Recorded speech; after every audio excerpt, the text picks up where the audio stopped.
Hey guys, how's it going? Sam here and welcome back to the channel. So today I'm going to be talking about creativity and talent, and we're going to be watching a new painting I've created based on Stephen King's Salem's Lot, so hopefully you enjoy that while I ramble on at you as usual. So before we get into the video, I would just like to make a quick announcement that I am looking at starting a mentorship program. Now currently I don't have everything kind of sorted out, but I'm just putting my feelers out there to see if people are interested. So if you are interested in maybe me mentoring you, helping you maybe get into either university or get your first job, or even just work on your portfolio and really try to knock it up a few gears, try to really improve, then please find me on ArtStation. The link will be below in the description of this, and send me a private message if you are interested. Now I haven't worked out the costs, but it will be a significantly discounted price for the first couple of people that sign up. So if you're interested, message me. There will be private videos and there'll be portfolio reviews, and I'll do paintovers of your work, but it'll be something we can kind of discuss in a private message. So if there is something you're interested in, then please find me on ArtStation and send me a direct message. I also am looking at probably doing some portfolio reviews for free on the YouTube channel, so if that's something that interests you, please let me know. Now obviously I won't be able to do that probably for everyone that messaged me, and also they won't be as in depth as the private mentorship, but if that is something you're interested in, please send me a message on ArtStation. Now when most people talk about creativity, they talk about this as a superpower that cannot be learnt. It's something that you're born with. People say, well, you're such a creative person, it's so inspirational to see your creativity. And I have had a mixed view on this, and a kind of negative view on myself, where I sometimes think I'm just not creative. But this kind of came to a head when I uploaded this piece to ArtStation and someone mentioned, I can't imagine being this creative. And I've never thought of myself as a particularly creative person, or at least in my down moments when I'm feeling a bit annoyed or down about my artwork, I just think, I'm not creative enough, I don't have the ideas. And I'm going to talk about what I've done wrong and what I would recommend doing, and the thought process you need to take to allow you to be creative, because here's the secret, it's a learnt skill. Everyone can be creative. You're not born more creative than others. You might see someone's artwork and you think, wow, that's amazing how that came out of nowhere, but it didn't. It came from inspiration, from life experiences that's culminated in that one art piece that you're seeing. Remember, you're seeing someone's highlight reel, you're not seeing their entire life. So you might hear or experience yourself people talking about being burnt out. And basically that's when you've worked too hard for too long and the creative juices just aren't flowing anymore. You don't want to do it anymore. You don't feel good about doing it anymore. I've been there a lot. I had a habit, and still do, to be honest with you, of work being my absolute main focus, improving being my main focus, because I connect it with my self-worth, which I've mentioned before in the channel in a previous video. And I get burnt out. I just don't want to do it anymore. And in those moments, that's when I don't feel creative. And what is creativity really?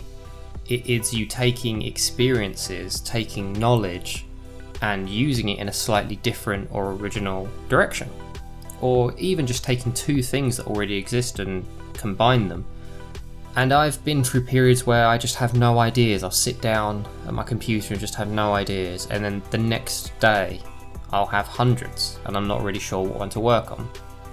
This piece, the reason I'm talking about creativity with this painting is because I was going through one of those moments just before I started this painting, and I was listening to the audiobook Salem's Lot by Stephen King, and it's one I would definitely recommend, especially for artists. I feel like there are moments in King's writing that really allows for strong imagery, and I think the house in that book is one of those moments. I think there are several in that book actually that I would love to paint, and it instantly inspired me.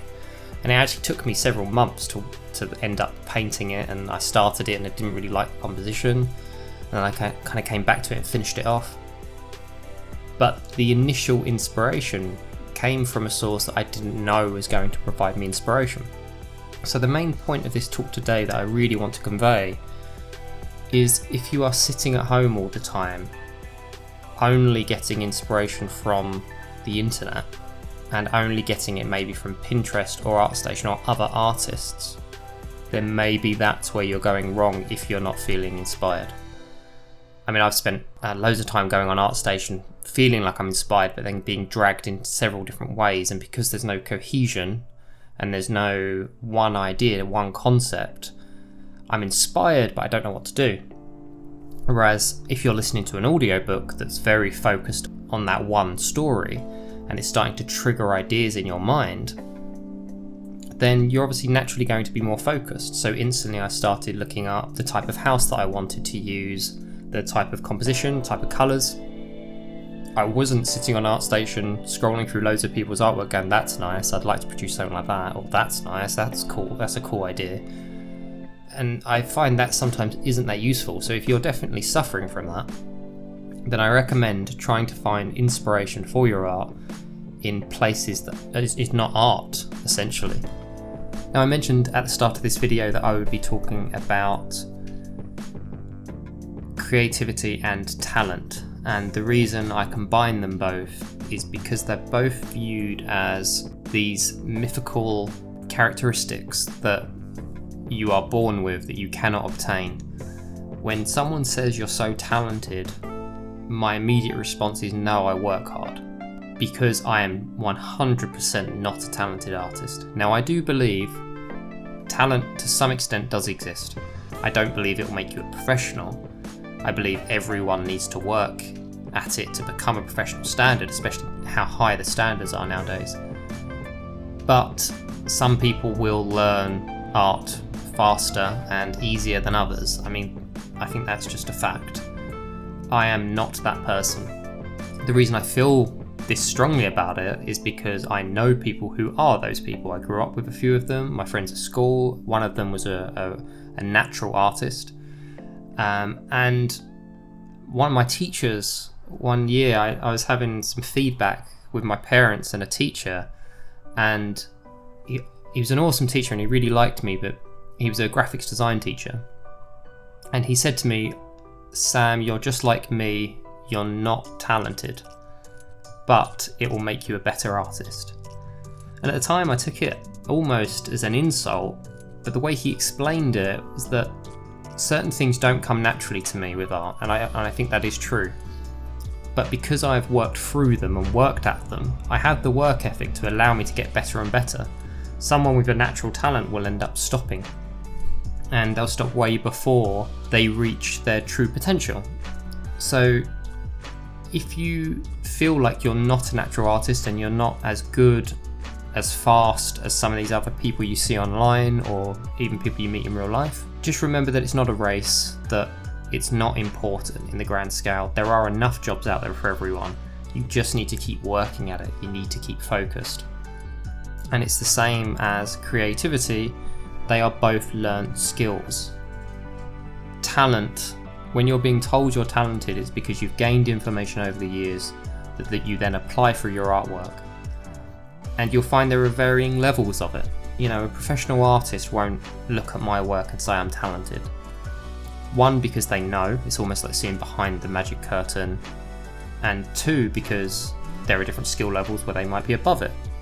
Whereas my mum, as an example, might think I'm very talented because she might have less artistic skill.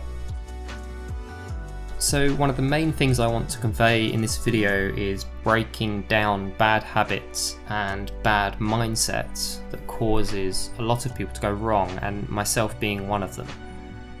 I think I'm one of the best people to talk about this because I've done everything wrong in my career so far. I have overworked myself, I've punished myself for being a bad artist, I've connected my self-worth to my art. I've had a pretty horrendous view in art, and it's only me being absolutely stubborn that's kept me going, if I'm honest with you, and the fact that I've never known what else I could have done. There have been years in the past where I was struggling so much that if someone turned around and said, Sam, here's a different job for you, you earn this amount of money, and you might enjoy it, 50% of what you might enjoy art in the future, then I probably would have taken it. But that didn't happen, so I just kept going. I've ended up in the situation now where, as a professional, I'm definitely not where I want to be as a professional, but I definitely have a stronger mindset now on what is right and how you should view art. So, I'm going to paint you a picture of some of the things that I have done wrong, and if you are listening and you completely understand where I'm coming from, then maybe you might want to change how you treat your art and how you treat yourself. So, if you're not finding creativity in your artwork, and you once have, then there's probably an issue there. You probably need to fix that. I would say, and I touched on it, that you maybe shouldn't just be gaining inspiration from art. Maybe you are working too hard, maybe you're doing too many hours. I mean, I've spent years inside, missed summers almost in their entirety because I've been working or practicing my portfolio. And it eventually just becomes habit to the point of not being able to relax at any point because you feel like you need to work. I mean, does anyone out there feel the same way with me, where you sit down of an evening or whenever you have time and you're not sure what to do with yourself because you've created this habit of always working? That's not good. It's not going to be productive in the long run because you burn out and you end up either quitting art or taking breaks from it, or just not improving, and not. If you don't have a love for it anymore, then what's the point? Why are you doing it in the first place if it's not for the love of it? So if it's not fun anymore, then stop. If it's not fun, you're not going to be getting creative input. It's not going to be creative if it's not fun, because creativity comes from a place of enjoyment, I would say. And if you're just going through the motions over and over, creating the same piece over and over, then the creativity's gone and people won't connect to it. People won't enjoy the piece if you haven't enjoyed it yourself. I mean, it's a cliche, everyone says that, but it's true. If you didn't enjoy creating it, chances are people won't enjoy seeing it. So going back to this piece, it was a simple moment in a story that's explained that instantly triggered an idea. And then that's it took over. I knew I had to create that painting. There are several others from the book that I know I want to create as well. So if you're in a mindset where nothing is giving you creative input, then change your schedule. Take a day off of painting, spend it at a museum, go watch a film in the cinema, go for a walk in the park. I mean, I've gone for walks and then seen the way a slope and a tree is formed around, like going through a forest, how the trees interlink. That's inspired me to create paintings. You never know when you're going to get inspiration. As an example, near where I live, there's an underpass that's really quite industrial that runs underneath a train track, but it's, in my eyes, quite beautiful. I love that kind of thing, and it instantly inspired me to create a painting. Now, you've got to go out to get that inspiration, and that inspiration only... I mean, how many artists are in my area? Not many. How many of them are going to have the same aesthetic eye as me? Not many. So I'm probably the only person that's walked by that underpass and had an idea to use that in a painting. If you Google an image or use ArtStation as inspiration, you're going to end up creating the same paintings as everyone else. Now, I'm saying this, I mean, my work's relatively generic, so that's definitely something I need to focus on, something I need to improve. As always with these talks, I'm not lecturing, I am discovering myself and kind of sharing my thought processes, so it's definitely something I can improve on as well. So yeah, basically, I don't want to keep repeating myself, but you need to get out, you need to go and experience things for yourself, and hopefully it'll bring a new lease of life to your artwork, and hopefully it'll push you and change you. One thing I would say as a testament to this is I worked in a kind of art director role and a management role, really, working with 2D artists and 3D artists. In that time, I was so focused on doing a good job because I was still learning on the job. It was a completely new industry for me, so I learned a lot in a very short space of time, but it basically creatively exhausted me. I came home, I didn't really want to do any artwork. But working with 2D artists and 3D artists every day and seeing how their minds work and seeing how they came in from a different angle as me, it made me a better artist without having to paint. When I came back to doing more artwork after maybe a 3-4 month hiatus, I was a better artist. I instantly created better work. It was like a huge skill level jump for me, and I didn't even need to do any artwork to get there.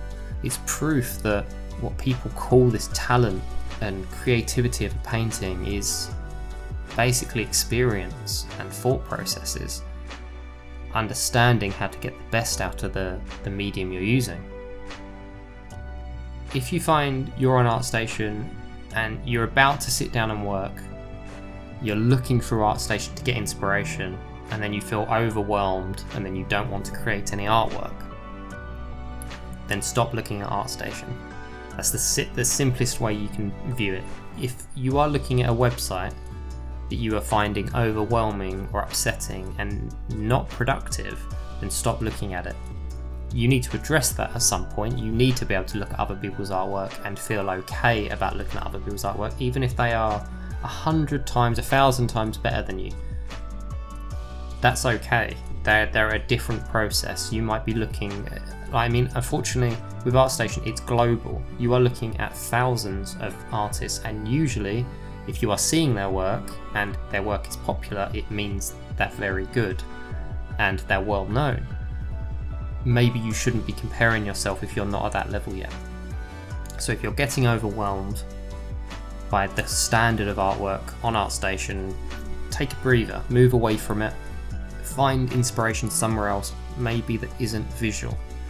In this example, I used a book, but it doesn't have to be. It can be, it can be whatever you find interesting.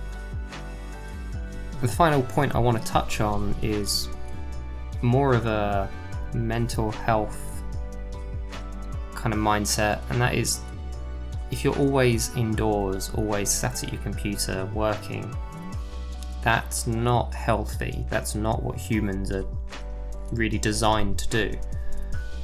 So I recommend making it a part of a balanced day, and I am a nightmare for this because I definitely do not follow this. I work too many hours, I sit down at my desk too often, and I'm still relatively young, but I've already noticed it's starting to have an effect on my body and my mental health. So I'm trying to personally make a change to that. It is very difficult, and I appreciate it's a very hard subject to address, and I'm not going to be talking in depth here. So if you are, first of all, if you're struggling with mental health, definitely seek professional help. That's not me. So from an art standpoint though, you're not going to be creating great work if you're only ever sitting in front of your computer. So try and make it a part of a balanced day. Try to gain information from as many sources as you possibly can, and it will lead to better work. So I hope this video has been useful for someone. Probably just rambled on for too long mentioning the same points, but I feel like it's quite important, and hopefully I've conveyed kind of my mindset on creativity and the word talent and what that might mean. And I want this video just to be an inspiration for people. I don't want you to feel down about where you are creatively.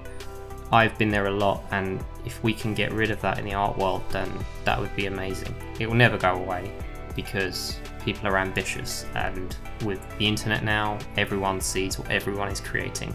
I mentioned it previously, what you're seeing on ArtStation is a highlight reel. You are not seeing these people's struggles. You're not seeing the years of practice where they were exactly where you are now. Always remember that if you're struggling, we've all been there. Everyone has been there. Some of us are still there. So, take light in that and keep pushing through. Keep improving. My mindset is, if you always focus on improving, you will. If you want to reach professional levels, you will. It's not magic. Creativity and talent are not magic. It's knowledge being applied, and it's years of experience. So just remember that. Don't be too hard on yourself. Always question what you're struggling with and why, and you will improve. So that is it for this video, guys. I hope this has been useful for someone. I hope it's kind of pepped people up a little bit, made people a little bit more inspired, given someone some creativity for the next painting. I found this painting really fun. It was an enjoyable process, but it was difficult. I found this painting quite challenging because I still don't love the composition. It's been a tricky one. I don't think it's my best painting, but you know, you can't always win. So that is it. I hope you've enjoyed the content, and I will catch you in the next video.